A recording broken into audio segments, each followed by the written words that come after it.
And look who it is.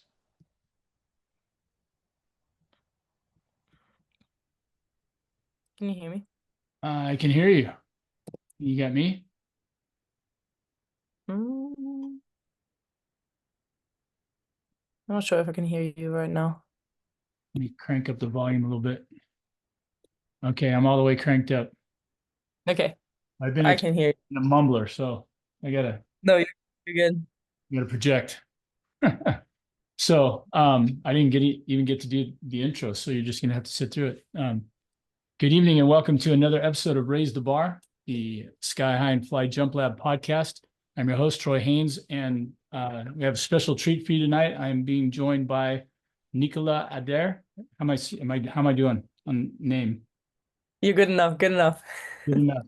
Um, I just met Nicola a couple of weeks ago, maybe a month now, I think. It's one of the early outdoor meets. It was a qualifier for the high schoolers, but it was hosted by the Cal State Fullerton jumpers where I was at, and found out that she is the new jumps coach at Cal State Fullerton.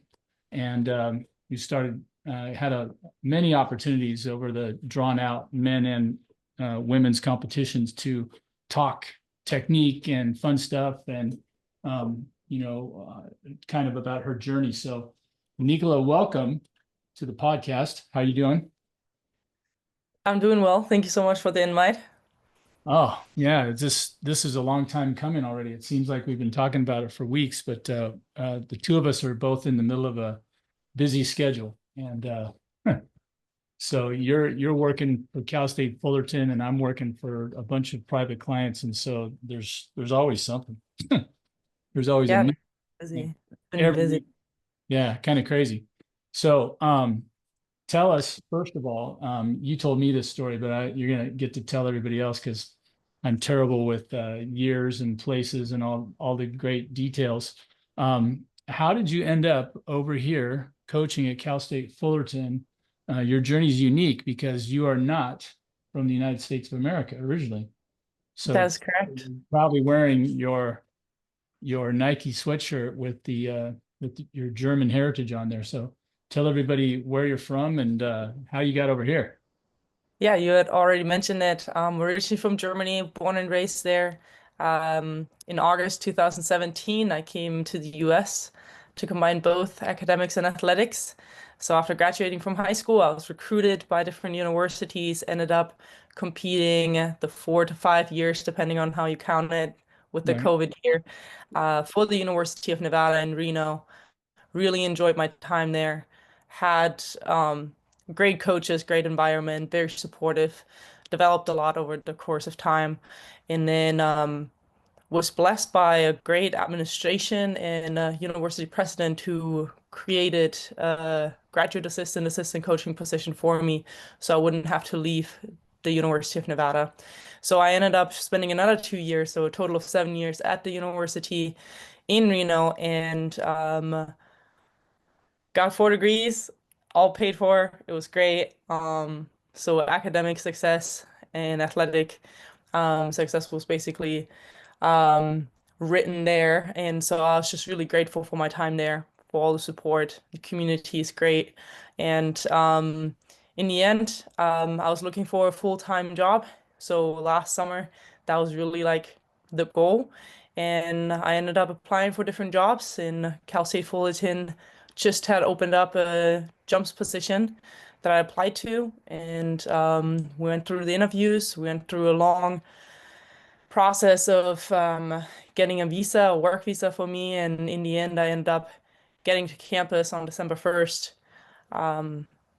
so right before indoor season started. So it was a Yeah. quick turnaround, barely on campus, and then ended up traveling to my first indoor meet about 3 or 4 days later Wow. with the group already. So yeah, it was So hit, busy so far. hit the ground running, right? So Exactly. but you missed all of the fall training then. So they were running and lifting and all that without you. Yeah, so the head coach did a great job of making my jumpers fast and strong. And then we really worked on like cramping in some technical and foundation work over the last 2 months. And the guys and girls are doing well. I'm really excited for the season. And obviously, it wasn't ideal with like the short period that I was only on campus before heading into the indoor season. But we developed like a quick, good relationship. I trust my athletes. From what I know, they trust me. So it's been good. It's been good. Awesome. So I want to back up because first of all, it's rare that when I meet somebody and talk shop that we connect on so many things where when we were talking about technique from knee drive, knee ride, foot plant angles, lean, side lean, back leans. I mean, everything, just through and not even having seen you jump, which I just did a few minutes ago. I saw the video that you sent me. I was like, yeah, it totally makes sense because, all these things we're talking about, I see that you not only are you teaching it, but you do it. So, how did you get going in track and field over in Germany? Were you always a track athlete or did you do other sports? When I was really young, I did a little bit of gymnastics, but once they told me I should point my toes, it was kind of over for me because they told me to do a backflip and I did a backflip, and then it was like, oh, point your toes and your fingers and do this pretty thing here and there. And I was like, that's not for me. And Right. so my dad was a track athlete, and so he connected my two older brothers and me with his old coach. And we ended up, I think I joined when I was like 6.5 years old, so pretty young.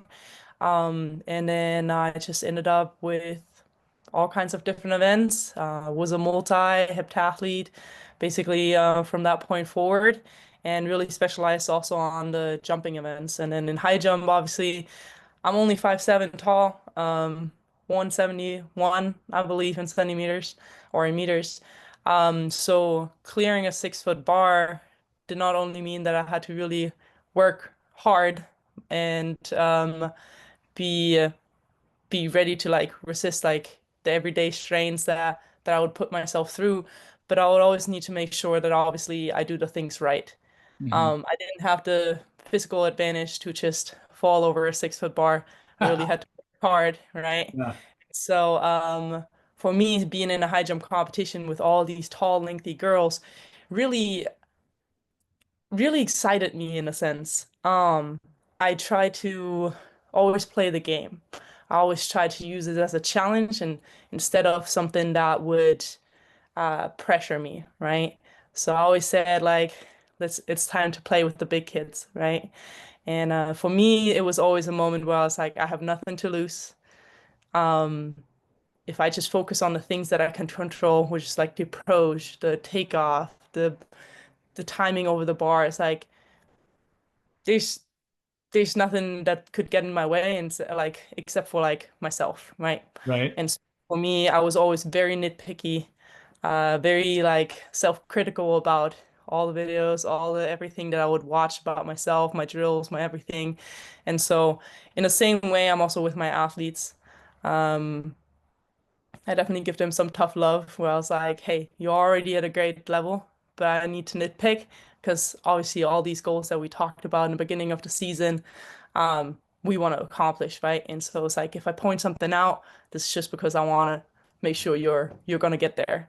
And Right. so I think I think that really helped me to learn a lot, not only about myself while I was still a student athlete, but also to have like the eye for other athletes now, for my athletes now. And so, yeah, it's just really exciting to make the switch from being a student athlete to now having like student athletes to train. So it's Yeah. good.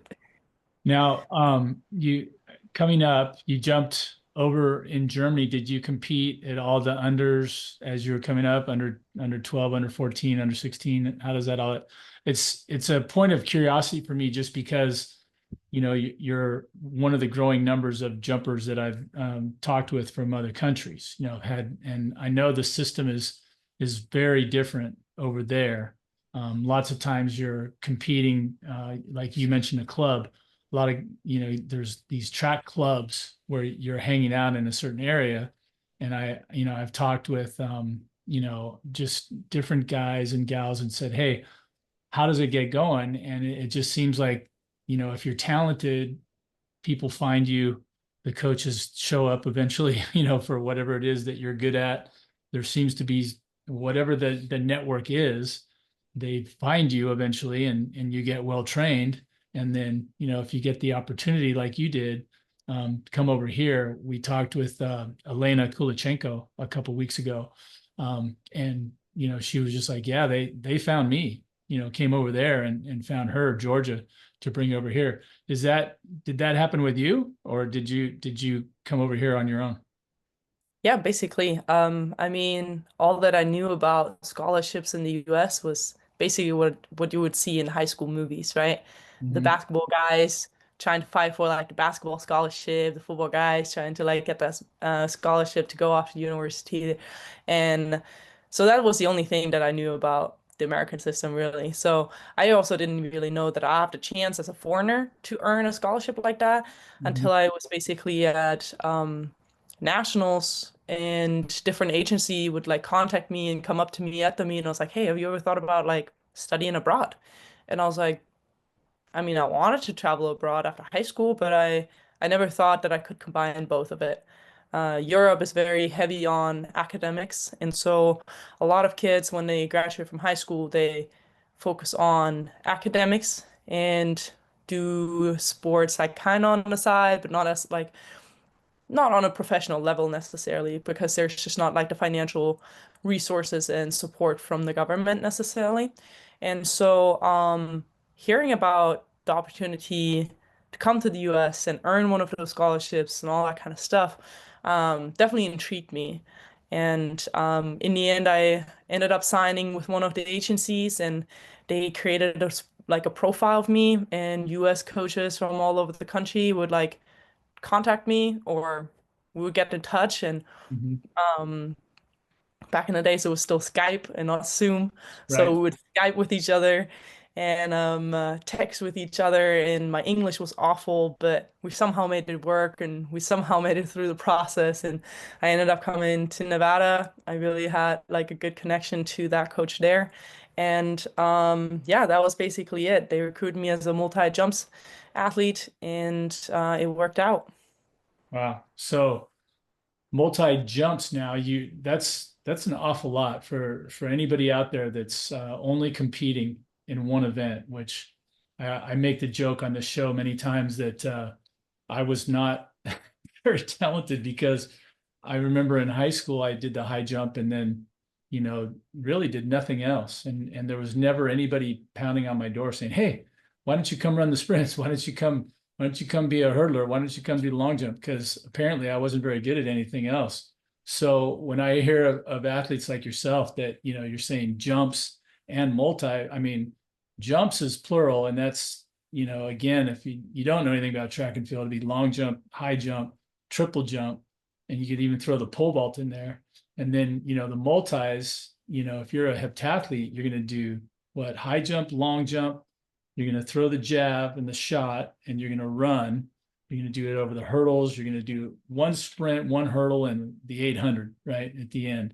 So, just a wild diversity of talents. So you have to be, I would say, an athlete to a point. How usually there are some guys that just are grinders, both guys and gals that might not be the greatest athletes, but they're incredibly hard workers and they manage to do a good job. And then some people are just as athletic as the day's long and they can do everything, right? And they're the ones everybody hates because they're probably a little bit different with their training, right? They just do it easily. The Bo Jacksons, people like that. But so you're multi-talented. Did you do the multis over there at a young age also? You'd already done the hep? You mentioned So that earlier. So when you're really young, you start off with like three events. You run the 50 meters, you throw like a little ball. So there's no shot put, no javelin. You just throw a little ball, and then you do long jump. And eventually they would add high jump to it, and eventually they would add like a distance to it, and eventually the ball would turn into a shot put, and Mhm. eventually they would add the javelin as well. So it would just like build up from three events to four events to five events to seven events. And Okay. so the older you get, the hurdle heights would change and all that kind of stuff would also develop. So it was not just me starting off when I was 6 years old with the full seven events, but it's just like developed into it. And a lot of younger kids, they start off with like doing multiple events, and then the moment they grow older is just like the moment when a lot of times coaches and athletes figure out what they like better, and so they like focus on one or two events, or in the end for multis, they just end up doing the multi. Um, and it's always something that really intrigued me, always something that I was really like having a lot of fun with. It's always a hate love because in a multi, there are always events you're good at and always events that you struggle with, Right. right? It's just so important to keep like stay strong mentally throughout it all and not let the positive have you like on a high and then the negative events or like if something goes wrong like Right. really drop you in a low. And so it's just like always important to keep your mental and like your emotions very level Right. throughout the competition, because in the end it's like positive or negative emotions, they just rob energy. And I mean, I probably won't have to say it, but it's like 2 days of like long hours on the track, Yeah. they get tired. So Yeah. um, it's something that you learn over time. You learn how to eat in a meet. You learn how to keep your emotions level. And obviously, the more you train, the more you're like obviously fit. And the fitter you are, obviously, the better you like manage to get through all these events. Yeah. Um, so yeah. It seems to me now I have precious little experience as a multi-coach in that I started doing a little bit with the Vanguard kids, but basically would started off doing the jumps. So I would help them with their long, I'd help them with their high, and then, some of the guys were pole vaulters, so I could help the pole vaulters. Sprints and hurdles, we got Coach Johnny, he knows what he's doing there, and Coach Hitch, so that nobody was knocking down my door for the other things, but I did watch them, do what they did. And it's an amazing dance of, how many different things are you going to do in a day at a certain practice? Is it a speed day? Is it a contrast day? Is it, whatever? And they would be like, okay, I'm going to go do this. And then I'm going to go do that. And then I'm going to come see you. And it's going to be like 5:15, and then we're going to go for about 15 minutes, and then practice will be over. And I mean, literally, they'd show up at 5:15 and they'd be ready to go. And it's like, okay. And sometimes they're like, okay, I want to do some shorter push. I'm like, no, no, no. I'm running this show. You came over here, you put me on hold. But more often than not, we're just, yeah, let's get down to it. We only got 15 minutes, to make this work. And but amazing dedication. And I having no experience really with it, I find so many things I can nitpick. And I think the only thing I really nitpick at is the amount of training. I'm always worried because I was a famous, overtrainer and reaped the benefits of many of those things, from shin splints to patellar tendonitis, and muscle strains here and there. And I was just a high jumper. And most people would tell you high jumpers are the most lazy people on the planet, compared to the other guys. There's always the high jumpers that you come out to practice and they're just laying in the pits, getting a tan, and you're like, hey, we're going to run. And they're like, no, no, I don't do running. I really don't like running. And I was one of those, I really was. But when it came down to training, then you can make me run. I'll run 50 meters. I'll run 75 meters. I'll run it as fast as I can. But yeah, when you start talking about sprinting breakdowns and what do you call it, speed endurance training, and I'm just like, no. Like, I gravitate towards the new school of teaching, like Tony Holler, at the Feed the Cats, and let's just run as fast as we can and then recover for a long time and then we'll do another one, like. So yeah, lazy athletes, the high jumpers. But watching these guys and hearing about exploits of athletes like yourself, I'm just thinking, man, jumps and multi, that's a busy slate. And in college, of course, you can do as many events as you want, right? It's not like high school. In high school, we're limited to 4, but Exactly. you guys can go hog wild if you want to help win a dual meet, or if you qualify in a bunch of events, go to a conference final and go hog wild and just jump in everything. So Yeah. you mentioned one thing I wanted to touch on, Nicola, and that was your maintaining and kind of not just maintaining, but managing your emotions, both your emotions and your energy. Yeah, tell us a little bit about that, how important that is and how you went about it. I mean, going off to college is a whole different level. So my freshman year was definitely rough in terms of like controlling my emotions, right? Mhm. Because if you're at most meets the one who wins the high jump and you never have to worry about the competition, and now you're off to college and you're at a random meet and all of a sudden everybody warms up at the same height. Wow, Right. that's a hard thing to like Yeah. jump into.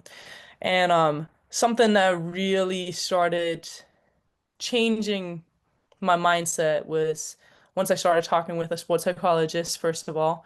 Um, we had a great sports psychologist on campus that I ended up seeing, and it was just a 9 day difference all of a sudden. And he really like explained to me how the outside influences I should definitely ignore because in the end, it's an individual sport. It's like you're not lining up against some other linebackers that are about to run you over, right? Right. You're on the track by yourself. So all you can control is your approach, your takeoff, your like lean, your plan, just like everything that is like in your control. That's the only thing you should focus on. No matter how high the bar is. In the end, I always try to joke with my athletes, being like, hey, don't even worry about the bar. Doesn't matter if it's like ankle height or if it's like above your head. It's like you Yeah. should be doing the same approach. You should be doing the same plant. You should do like the same thing over the bar. Different is just like how much you clear it by, right? Right. And Mhm. so if you look at the bar, you're also heading towards the bar. If you don't worry about the bar and you just like do all the things right, you give yourself the chance to get up and over. And in the end, it's like if you only focus on everybody else in this competition, you will always only see what they have and you ain't. Yeah. So my freshman year, I only saw how tall everybody is, how long their legs are, Right. right? There are like all these 6 feet like women that I would compete against. And then now there was me, 5'7", you know, Right. fighting for my life to get over a bar where they would just fall over, right? And that really messed with my head in the beginning. But in the end, like I said, I ended up talking to a sports psychologist, and he reminded me that I'm here for a purpose. Like, I'm here for a reason. It's like I didn't qualify for NCAA championships because they liked my name or they like my Yeah. jersey or my hairstyle, whatever. It's like Right. I'm here for a reason. I qualified because of my abilities, right? And so in the end, no matter what competitions your coaches take you to, you belong there and you have the same chance as everybody else there. And there's a Mhm. reason, and you should just go for it and use it as an opportunity. Yeah. Because in the end, it's like we've worked so hard, we've been dedicated on and off the track, and we're about to throw it all out the window if we only compare ourselves like to other athletes on the track. Yeah. And you might not see it in the moment, but they have their struggles, right? They might struggle with something else than you might be struggling with, but in the end, the mental aspect is so important, right? It's like doesn't matter if we look at Asafa Paul, he would always do great in the 100-meter sprints like prelims, but he would always choke in the finals. Mhm. So the mental aspect is everything. It's like you can be the hardest worker, but if you can't figure it out in your head, you're gone. Like Oh, study. it's huge. Yeah, the mentality is, I mean, we talked about it before on the podcast, but I remember, it's been a long time since I competed. I think I've shared on the podcast just now. I just entered myself for the Masters Indoor Nationals, and I literally have not jumped in a meet since 1992. So Wow. it's going on, what's 8 and 25, 33 years. So I'm like, okay, first time I had to buy some shoes a couple weeks ago. Like, hey, I need high jump shoes. So, but I do remember, a lot of the meets when I was competing that I I found what you're saying to be true. Like I could not control what other guys were doing. They're going to jump the way they jump, and they can put pressure on you just by making jumps, or they can not, or whatever. But then those things do come into what you're doing, like you're saying, but there's also, like you said, just focus and concentration on what you're doing. I had some weird habits, but I guess it depended on the level of meet. But at a lower level meet, for instance, there were people that would show up, like you said, where you're watching, you go, wow, this guy's really good.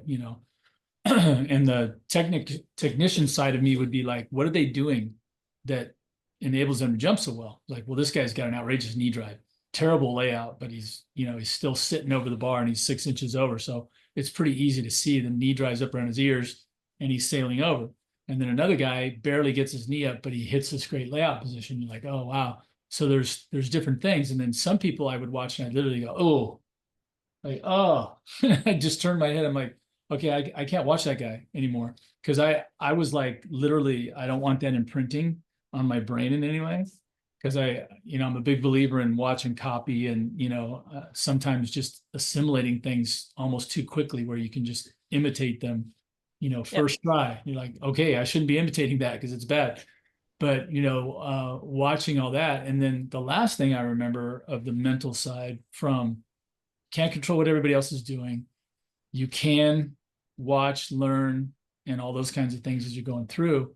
But also, confidence wise, the sports psychology thing that you're talking about, I remember like it was yesterday, almost every time I PR'd and, set a new personal best or new personal record. And I don't remember one time where I jumped and was absolutely stunned and amazed that I made the bar. Every time I remember making a personal best, before I had started the approach, I knew I was going to make the bar. It was like, all right, either you've tried it a bunch of times and now's the time finally, I think I put it all together, or I'm just having a great day and I'm going to eat this alive, because I can feel it. I made the last one by this much, so I think I should be able to make this one, whatever it was. But I don't remember one time being like, oh my God, I can't, I can't believe it. I can't, Yeah. oh my God, no. Every time was just like, yep, knew it was coming, So um thinking about all that, the other thing I asked you about was you did the mental part. How about the managing of the energy expenditure? That to me, spread out, 4 events one day, 3 events the next, you know, um, how do you do that? Like because there's so many times I know the very first time for the multis where they got nothing. The first day they shot everything. They come back the next day, they can barely move. Like how do you manage that? How do you overcome that so you're not a walking corpse the next day? I think it's funny that you say that because like I almost don't want to move on from like the mental aspect when like heading into that topic because if you're relaxed in your mind, your body relaxes as well, Hmm. right? It's like as you said, like you were so confident in the jumps that you would do over the PR heights. Y- I'm just gonna ask you straight up, it's like for me at least, it was my PR heights were the easiest jump. Hmm. It just felt like I was like running, popping off, done. It Yeah. felt like there was no energy even that went into it. It felt so easy, Hmm. right? Because you were so relaxed, you were so confident about what you Right. did, right? And then sometimes you see people getting to a certain height, all of a sudden it doesn't say 180 anymore. It says like all of a sudden it says like, or it doesn't say 189 anymore, it says 190, right? Or instead of like 5'11, it all of a sudden it says 6 feet. And all of a sudden people try to muscle it over it, Right. Right. right? Yeah. And in that same regard, you also got to approach these other events. You got to, first of all, got to put in the work in training, in practice, to bring in the confidence to be like, hey, I was the hardest worker. I set myself up to be the best version of myself. I Hmm. did 100% to be ready for this meet. And then you can go into a meet and have the confidence to be like, whatever I did at practice, I just got to reflect and do the same thing again, right? I just got to copy Yeah. paste. Right? And so it's like sometimes you see people freaking out during warm-ups because they try to still fix things. And they Right. want to do not just only one run through or two run throughs to just like double check how like the wind is and like how the ground is and like if you need to move your approach like a half a foot forward or backwards or whatnot. It's like Yeah. it's not like the little minor details that they want to fix, right? It's like they want to make major changes. And you're like, where was that motivation at practice? Like Right. right Yeah. now is not the time to do those kind of Right. changes. And Yeah. so it's like if you put in the work at practice, you're gonna have the confidence to just do the bare minimum in a meet. Yeah. And then you can also do your jump, sit back down, relax your mind. Yeah. Because it's not just one event, it's not just an hour or 2 hours of you being like not only like physically active, but also like, like when you're studying as a student athlete, sometimes you get up and you're like, I'm exhausted. Like I can't even like my muscles feel all achy just by sitting there and like trying to like write a paper or cram some knowledge in your brain. It's like it affects your central nervous system, right? And Hmm. so if you go into a meet being prepared and relaxed, it will carry you also through the events. So for me, it was just like, oh, hurdles, I'll just do my regular warm up. I would race the hurdle race and I would sit down, have a snack, would drink something, grab my spikes for high jump, move on, slap the tape on the ground, do like one or two run throughs and just trust it Yeah. Yeah. I instead like, of like, trying to think about it too much and be like, oh, no, I need to do this and fix that and here and there. I was just yeah. like, I've done that a million times. I'm just Yeah. gonna put my mark down, do some run throughs, just do like some mind switching. It's like, okay, Yeah. moving on to the next event, right? We're not hurdling anymore, we're now high jumping. Right. It's like, but you just gotta trust it. In the Yeah. meet is not the time to like overthink. Yeah. It's like the fun part, right? And so I'll be able to sit down and relax. It's like there's some pictures I even posted something. I think I showed you on my Instagram one of the pictures of one of my athletes at Nevada. Like she like messing with me while I was like napping on the ground in the middle of a multi-competition. Mm. It's like if you're a good high jumper, you probably need to wait around for like an hour, sometimes an hour and a half, depending on Yeah. what kind of competition it is. And instead of sitting there and being all nervous about the event and when it's my time to go and just being all tense for an hour and a half, I would just tell my coach to wake me up like three heights before I would come in, Yeah. and I would lay on the ground, shoes off, blanket over my head, and I would just like I wouldn't like really sleep, but I would like rest, Yeah. right? Not only physically, but also my mind. And so I would just do a little activation, like three, four hides before I would come in, kind of get a little bit like back on my feet and awake, Hmm. and head into the high jump competition. Done. Yeah. So Uh, I love the way you put that because that is both, it's both ends. Like you said, the mental aspect of calmness and I've put the work in and we're just going to play this out. It keeps you from burning up all this extra energy, that nervous, that, scared or excited or any of that. Like you said, it's like you've only got so much of that in you. The more we unravel this science of, energy provision, and how much energy can you store, in your muscles, in your bloodstream, blah, blah, blah. And most of the events are sugar burners, so it's like if you run out of sugar, you're going to start eating your own body, trying to get in there. And as athletes, we're generally going to have a little bit less fat, and it's hard to burn fat unless you're, working for a long time at a slow burn. So, like you said, what do? You're burning up all your energy, and then all of a sudden you get to the competition, you got nothing left. exactly. So Mhm. like I said, it's all rooted in like the mental aspect. Yeah, It's just, and once that clicked in my mind, I was good. yeah, Like once I knew how to eat during a meet, once I got over that hurdle, because a lot of especially young athletes, they think it's like, oh, if I eat, then I feel heavy, and if I'm heavy, then I'm not gonna jump well. It's like, right. are you gonna let your car run out of fuel just to Yeah, save? You're not gonna drive further if you try to keep your car light by not fueling up, right? It's like you're gonna run out of fuel, and it's the same yeah, thing that happens with your body. Is like I definitely remember competitions where I was like in that same mindset. I was like, oh, I don't want to drink too much water. I don't want to like eat really anything because it just makes me heavy. No, no, no, no. right. It's gonna fuel you and it's gonna like give you some Yeah, wings. you got to Yeah, keep everything going. Like every metabolic function in your body, when it comes to burning fuel, temperature regulation, all that is based on water. So exactly. if you're dehydrated, everything's suffering, right? So, Yeah, and you can go overboard. I mean, the American way is always if a little bit is good, then a lot is better. right? And then, but you teach people to go, look, just that doesn't always work. It's true with training. You can overtrain. You can you can do it with water. You can do it with things that you can prove. You go, water is really, really good for you.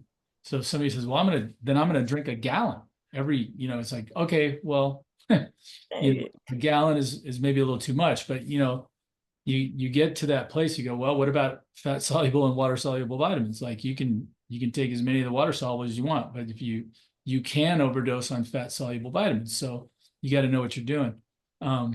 Yeah, it's an amazing complexity, and then you can get lost in that complexity. So I like that calming and relaxing and not burning. There's something I just did a podcast last night. If you're out there listening to the Raise the Bar podcast, our guest again is Nicola Ader from Germany, who's now over here, came by way of Nevada Reno, where she competed for 5 years and is now coaching at after a couple of years there as a graduate assistant. Right now, you're the jumps coach and are you also the multis coach or just the jumps coach? So I coach the multis in the jumping events. Yes. Yeah, that's kind of like what I'm doing at Vanguard. So, or what I did the last 3 years. So when you came here and you're at Cal State Fullerton now, this is the first year. You didn't get to do the fall. And now with your jumpers, this is something I'm curious about because, excuse me, so many of the things that we talked about that day, it would seem like we just had a great time, watching all these people jump, and you were doing a great job getting all your athletes to help this and that, running the events and everything. So something that I've just been trying recently, I talked just last night with Coach David Stone. He's in Illinois, and I can't remember the name. I just posted the podcast. It's a different sounding name, but we were talking about visualizing, and of course Dwight Stones was one of the first pioneers of visualization. I remember watching him on TV and seeing him do whatever he was doing to do that. And I have just recently decided that especially due to overtraining concerns, shin splints, those kinds of things, especially with the high schoolers, and the fact that many times, even though you're drilling on a certain thing, boom, I've had kids, I'm like, I want you to get your hands all the way up here. And, sometimes they're out here, and sometimes they cross, and sometimes, you're like 3 jumps in a row where none of them are the same, and you're like, oh my gosh. So I've gotten to a place where I'm like, okay, the faster we go, and, power is really the key. And everybody, we're talking speed is one thing that's impressed me the most in all the jumps now, and in almost all of sports. Because I remember watching, was it 2021, the Canadian decathlete, I forget his name, but he was just whomping on everybody. Like he broke the 100-meter record for the decathlon. He pole vaulted like 16. I mean, he was fast. So his 100 was good. His, the hurdles were good. His long jump, his high jump, his pole vault, his jab. I mean, everything that had a speed component, he was just killing it, And I was like, well, speed is really, really important. And then I look at the power formula, and power has force that you're creating times velocity, which is another word for speed. So I'm like, if you're producing the same amount of force, I've taught the kids this, that sometimes I'm like, if you want to get your power numbers up, then just run faster.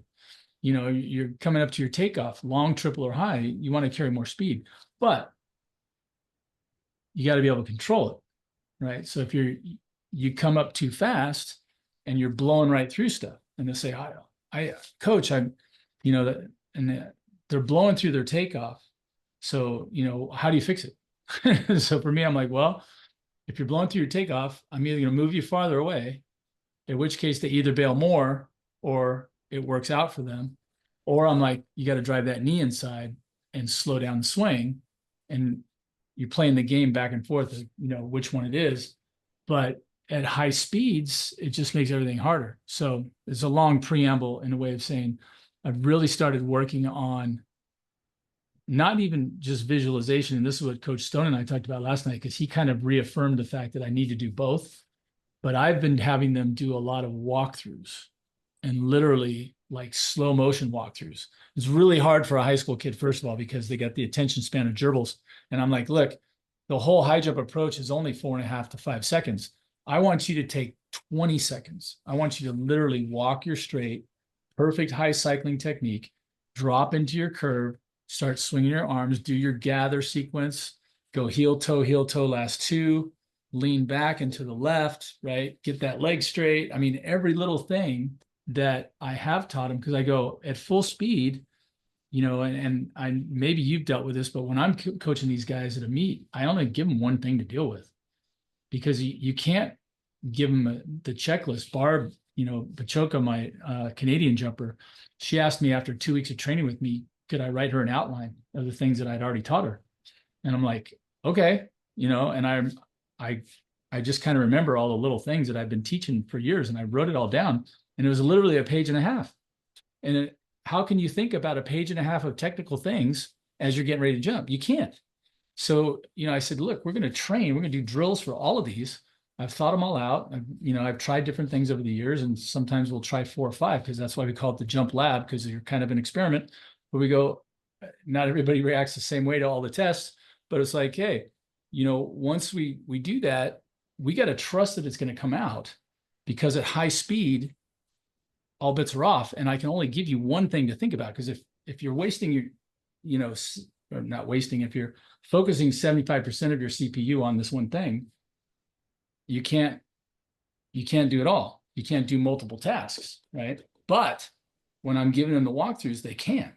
They can do every last little thing. I'm like, I want you to get that knee up and across, I want you back to the bar, I want you to start to roll back. You can swing your leg up, your plant leg, and then hit your layout. Just don't fall on your back, or do it next to the pit if you do fall over. But anyway, with, again, super long preamble, and I saw you caught you yawning in the middle. Does that have a place in your training? Do you guys do any visualizing or walking through in any or all the jumps? So I upload videos of my athletes that they can like watch whenever they want, all day and every day. And then obviously I have like individual sessions with them where we look at videos, we see like what progression they made from like, let's say a month ago Mhm. practice to like a competition like last week or something like that. And then we're gonna see where they're at, what the drills help with, and if we might need to change something, right? Because as you said, it's a lab. Like not everything works for everybody, Yeah. and so I try to be obviously efficient, because if you have like 15 kids, you can't bring everybody to practice individually, right? Right. They're only 24 hours in a day. But it's like in the end, it's like I'm definitely happy to talk with athletes, figure out which drills work better for them, and then see if we can like expand on those a little bit more, right? And Right. then we're just gonna see who's struggling with what. Some people, they, as you said, it's not a mental aspect. They just get all tense coming down the runway, like maybe long jump, maybe triple, maybe like high jump all of a sudden, right? So we like focusing on certain drills, and we're like, okay, what can we do to relax your shoulders? And it's like the mental aspects, but then it's also obviously drills where you can focus on, hey, how about don't focus on like pushing really hard and trying to muscle down, but it's like try to cycle fast, right? All of a Mhm. sudden, cycling fast sounds like easy and relaxing right now. And if you think about like running hard, then people are like Yeah. really tensing up. So sometimes it's just like little cues like that that fixes everything. And sometimes it's really like drills, as you said. We're gonna focus on one thing at a time.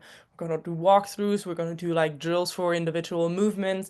And then we're gonna try to bring in drills that combine two of the movements that we've been working on. And it's like Yeah. in the end, we're gonna try to do some short approach jumps and long approach jumps, because in the end, it's like you can't fix something with a full approach, because if someone doesn't trust their plant, Yeah. they're not gonna fix it with high speed. Yeah. So they're gonna just blow right through.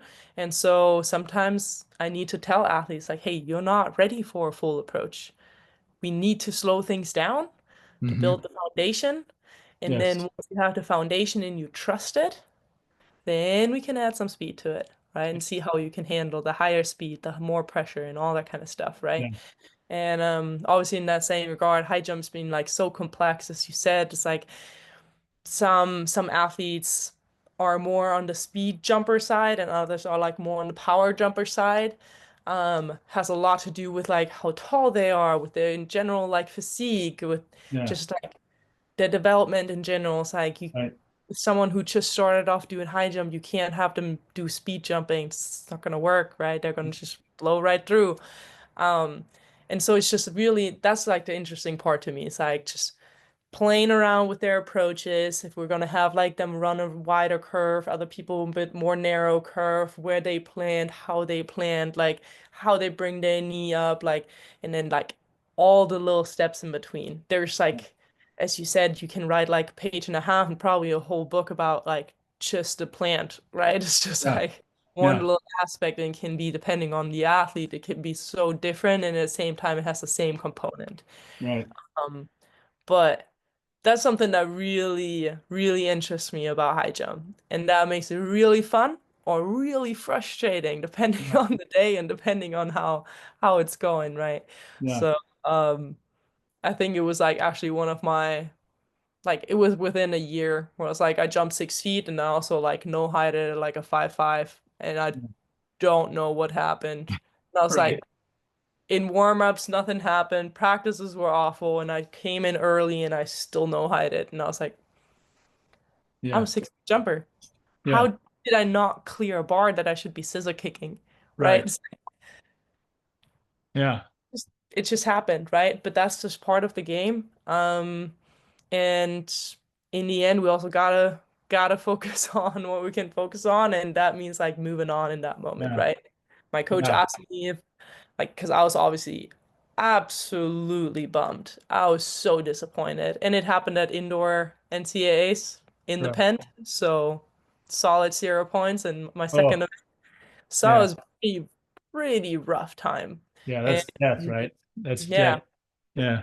exactly. My coach looked at me and saw that I'm obviously very disappointed and he was like, did you give 100%? Because I thought he's gonna be mad at me, right? Flying out all the way to Alabama. Right. And I get 0 points in the high jump, the event that I should be Yeah. getting over 1,000 points. And he's like, "Did you give your best?" And I was like, "Yeah, but this and this, I did that wrong and this wrong and here, there." And he's like, "No, no, no. Did you give your 100%?" And I was like, "Yeah, but." And he's like, "No, but. Did you give your best?" And I Yeah. was like, "Yes." And he's like, "Sometimes your best is 0 points. Sometimes your best is a PR. Yeah. Sometimes your best is a new world record. Sometimes your best is just, could have been better, right? And so we always need to keep that in mind as well. We're no machines. Even machines fail sometimes, but it's like Right. we just need to focus on to kind of like circle back, focus on what we can control. And sometimes it's just not going to work out in our favor, but we can't we can't sit in the corner and cry about it. Yeah. We have like a 5 minute rule. I've given my athletes like 5 minutes to fix their face. And then I give them, I don't care. We can talk about the next 2 days about this meet. But it's like while we're at the facility, they have 5 minutes to move on and be good teammates. If they don't have another event, they gotta be good teammates.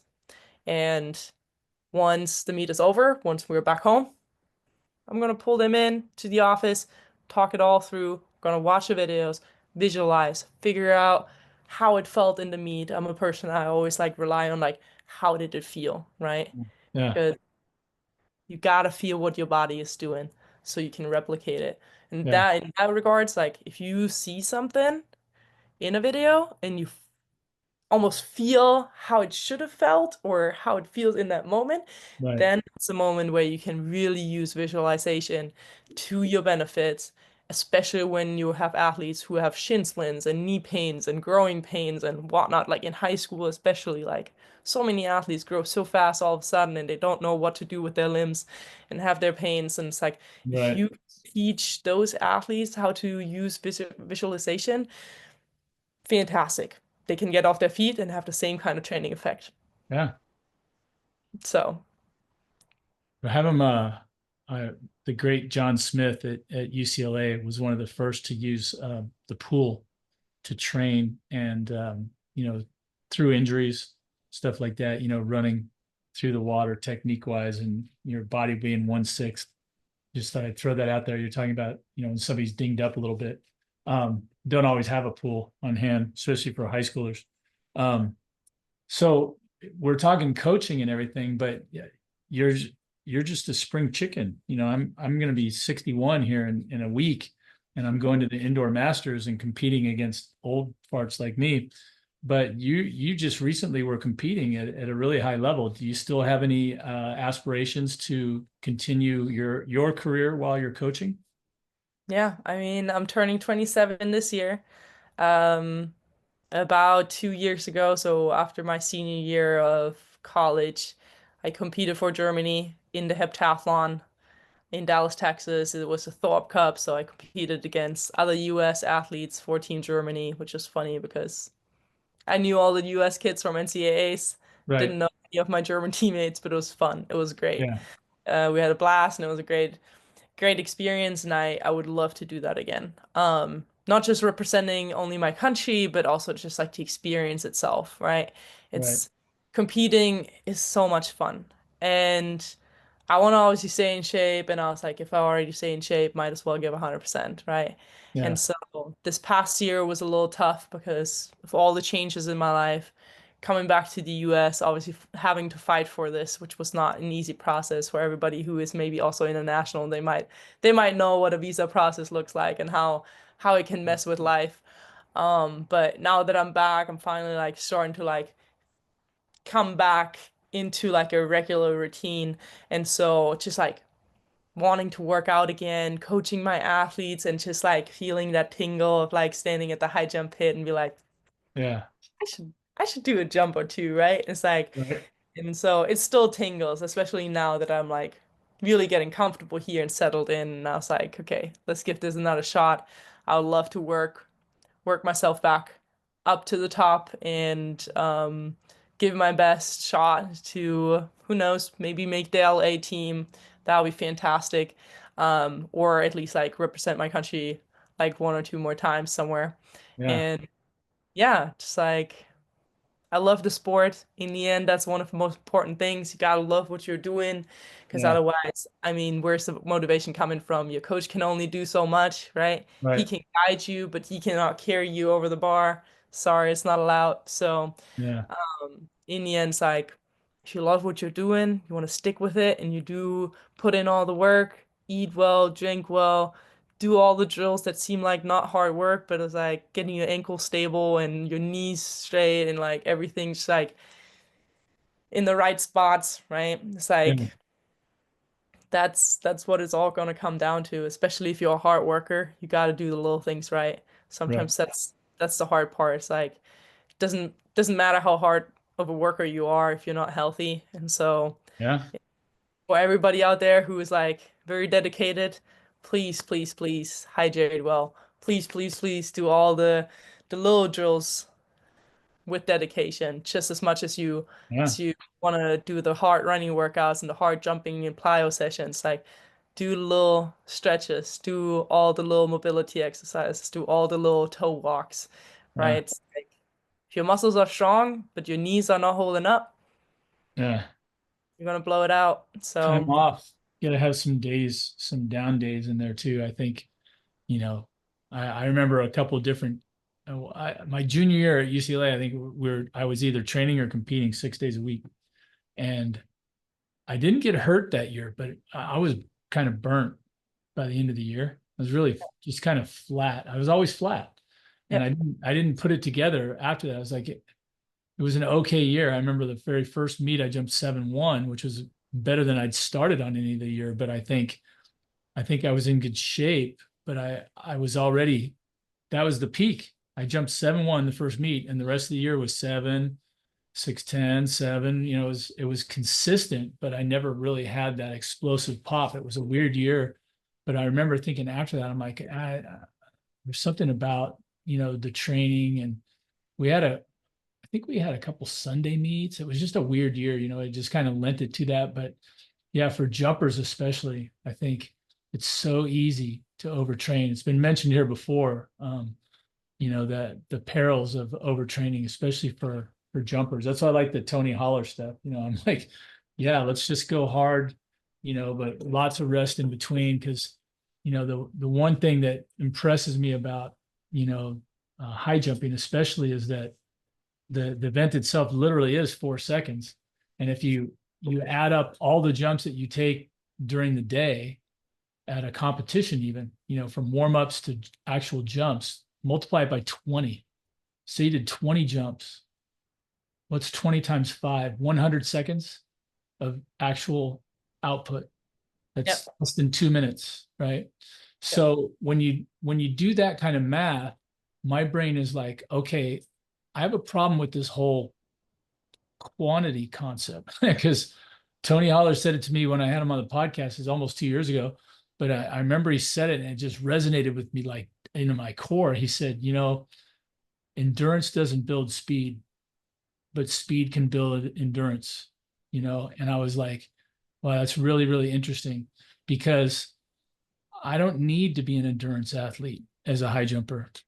Every once in a great while, if you're the last one at the height, right? There's 12 jumpers, and for some reason you're at the end of the order, and they were calling up a certain group and blah blah blah. But everybody makes, and then you miss, and there's nobody else left.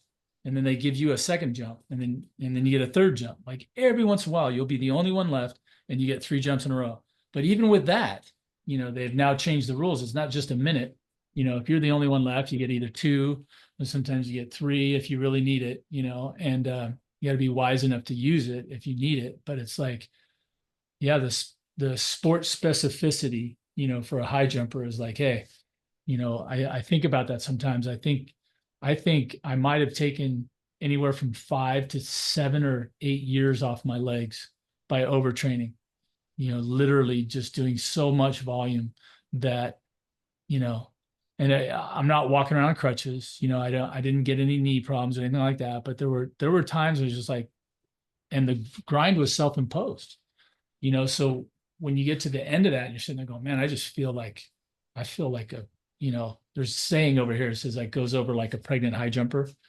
But it's like, man, when you're dead, it doesn't matter. I coined this term. I mentioned it in some of the other podcasts. I call it razor dull. When you get a coach that takes you and says, okay, we're gonna sharpen up this razor, the razor of your competitiveness and your technique and everything, right? You're gonna be razor sharp. And it's like, okay, I'm razor sharp, coach. I'm good. I'm focused, and you say, okay, well, we're just gonna make sure we keep that razor sharp, and you just keep using the razor. What happens to a razor when you use it all the time? It gets dull.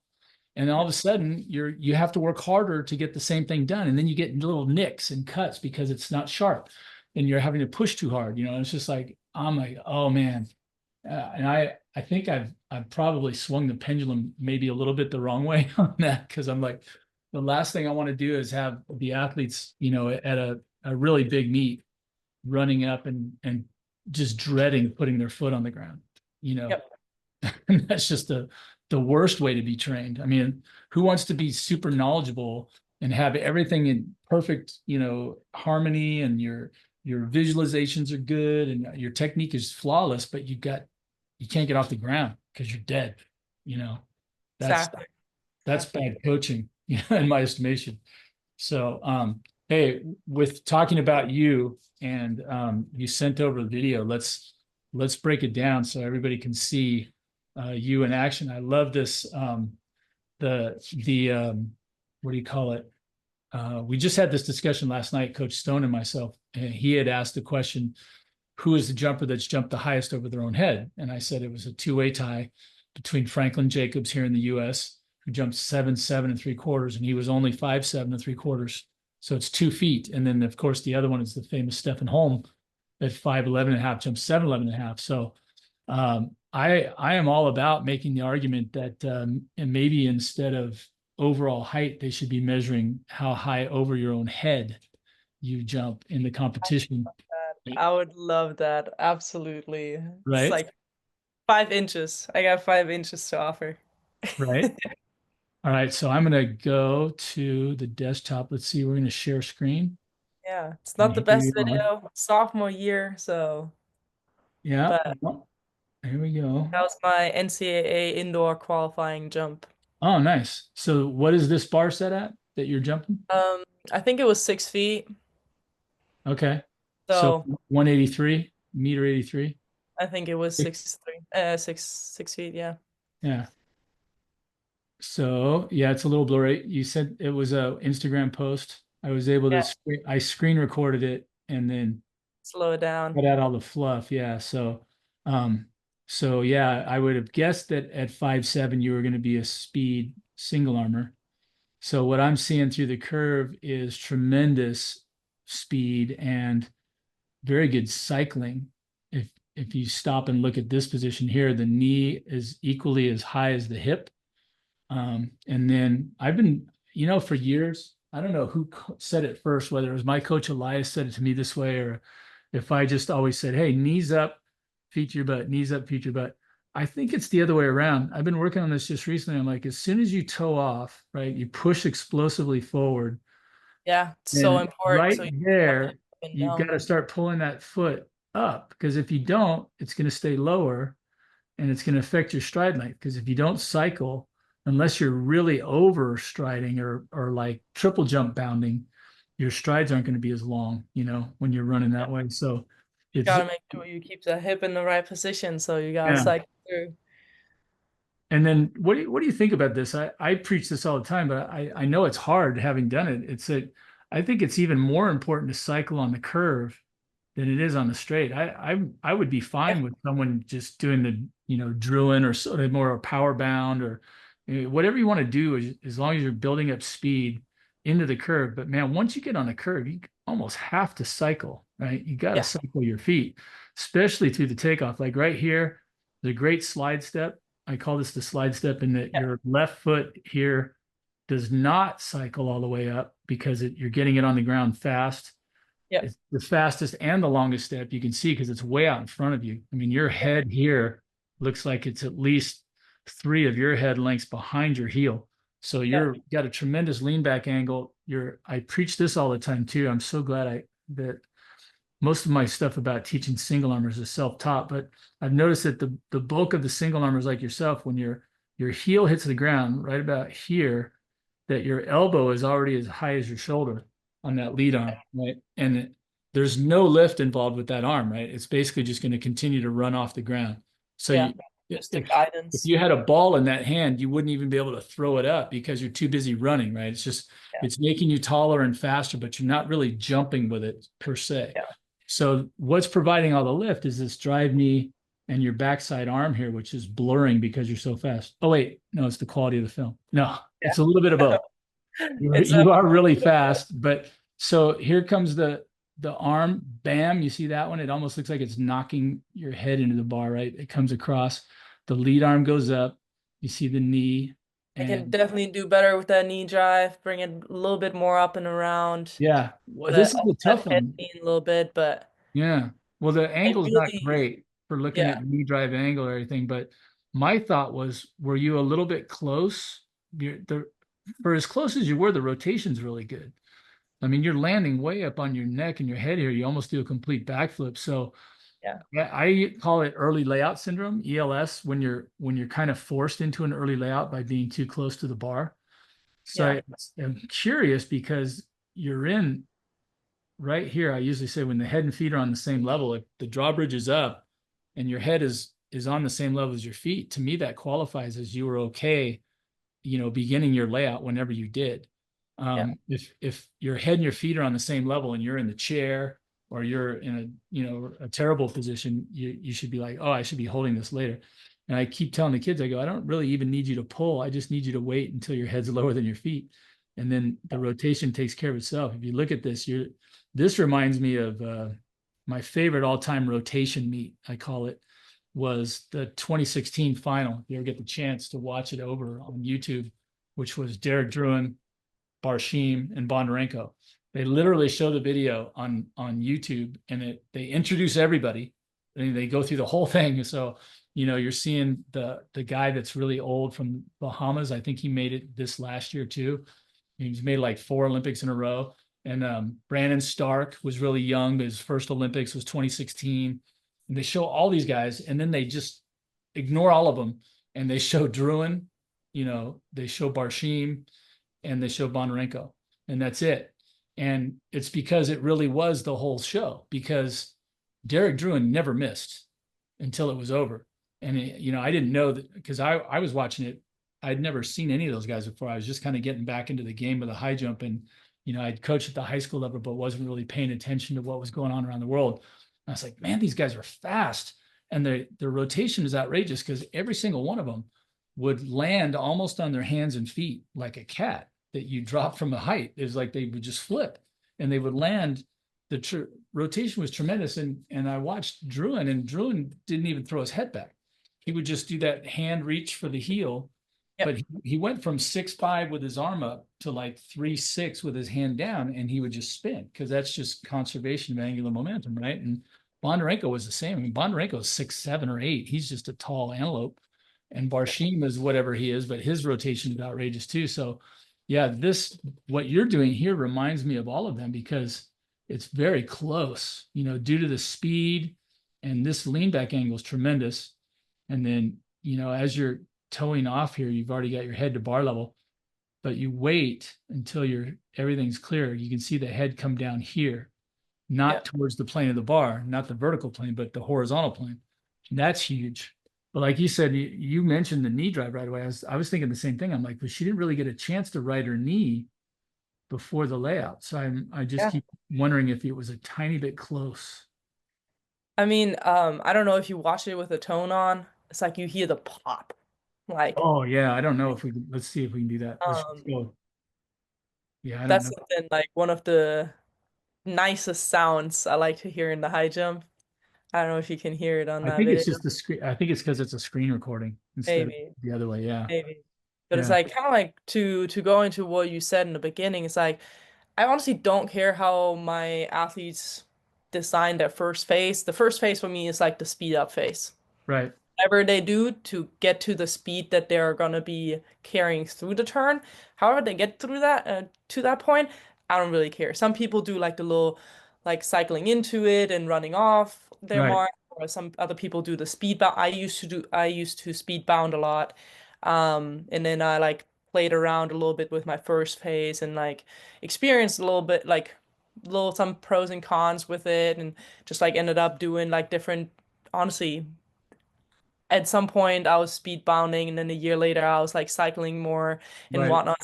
Whatever the thing is that you do in the beginning, just make sure whatever speed you have, you're gonna be able to manage to Right. like hold and go through with the turn. And then in the turn, you just gotta make sure you got case at least to get upright from like that sprinting position. I mean, more or less sprinting position from that building up Forward speed, lean. Yeah. getting like a little upright, start cycling through the turn, really fight that pressure and that rotation or like that pressure towards the Yeah. pit. And then like those last three steps is all about getting that hip out front and that lean back to really set yourself up for that jump, because it's Yeah. not about muscling out of the back, is you're not trying to squat out of your Right. plant. It's all about like hitting that momentum, because that momentum carries you way further up than you could ever like muscle. Right. So Right. For some, yeah, especially for the speed jumpers. yes. I've seen some guys hit amazing heights with just power, and those guys are just freaks. Just like Yeah. there was this kid last year that jumped 6'11" and won the state meet, and he got worse the faster he went. It was Yeah. the weirdest thing. If he slowed down, he'd just blast over stuff. But as soon as he got too quick, he couldn't handle it. But Yeah. he ended up jumping 6'11", win the state meet. So, Yeah. and made 6'8" and 6'9" look so easy. Sometimes you just watch him think it almost looked like he wasn't really going to jump. It looked like Mm. he was doing a test run through. You're watching him going, okay, is he really going? And then he would just cruise up there and all of a sudden, bam, Yeah. drive that knee up and just leave it up. You're just like, wow.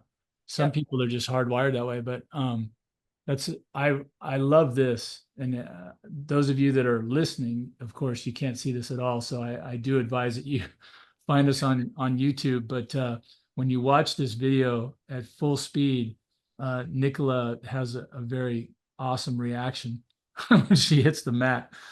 It's just jumping around and screaming, and I love all these kinds of jumps. Now, was this a PR jump, or was it a jump to place high, or what was the reason for the reaction? So it was Mountain West Championships. I just got off of like a phase of injury, and so I'm pretty sure the night before I was sitting in front of my coach, bawling my eyes out and not knowing if I'm ready to jump. Right. Um, so I think I had messed up like my hamstring in like a previous meet warm-ups in the long jump where it's just like something popped and my hamstring was not feeling all right. And so I was sitting out for like 6 weeks or something.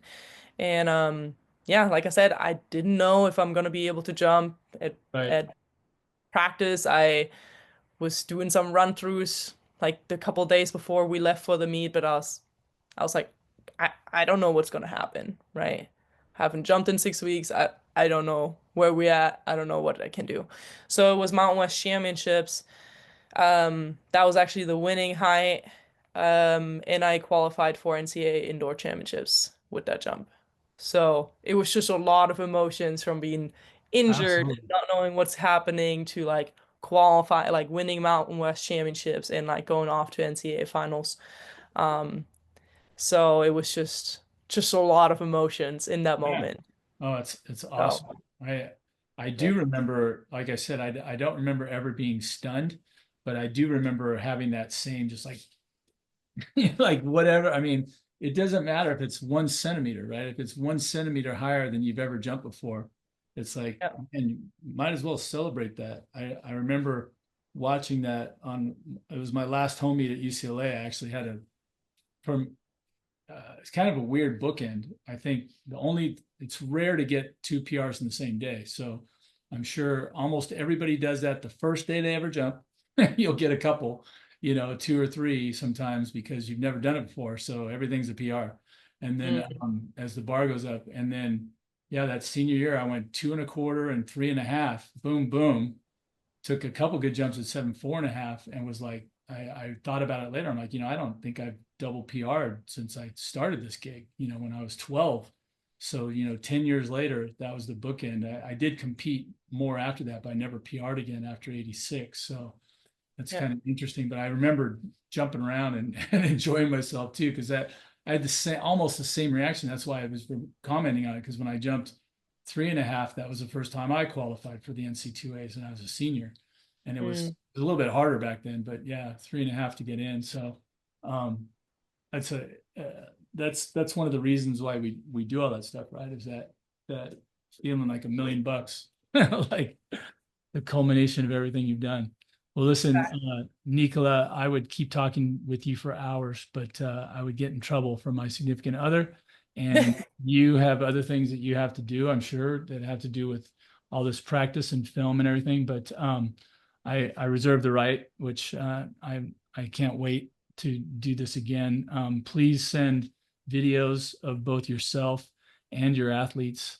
I don't know what the NC2A rules are, but I'm a rebel when it comes to that stuff, but they're not my responsibility. But I would love to promote, any and all good jumping. And it's not, we say sky high and fly and raise the bar, and it many times is high jump specific. But I have coached the long and the triple and the pole vault, so I like to see that all of them, and maybe we'll branch out into some of the other events one of these days. But right now it's still just the jumps. But would love to promote you and your guys if it's not going to get anybody in trouble. I appreciate that. I appreciate that. Like I said, very grateful to be here. It's been a great start into the season. We got a lot of work to do, but my kids are doing well, which I'm really grateful for. And I think we have like especially the next 3 years coming up, we're gonna have some fun with it. So I'm really excited how they'll develop over the years. I just had a thing pop into my head. One of your new jumpers is either in his first or his second year from Mount Sac. Do you have Marcus? Yeah. Yeah, you got Marcus. Oh man, I'm so jealous. I wanted to work with that kid 3 years ago. He was jumping at I was at Ayala High School, and now his old coach, there's a new guy jumping there named Nate Baca, who didn't come to your guys' meet, but yeah, I got to watch him jump 6'10" and come in second at CIF that year, and then saw him disappear pretty much at Mount Sac for a couple years. So it's too bad the new rules weren't in effect then, because you could have them for 4 years. They just changed the whole junior college thing, right? Where they can do 2 years at a JC and come to you and still have 4 years left. Yeah, it's like at least like JUCO products get like an additional year. I think at least they get 1 year.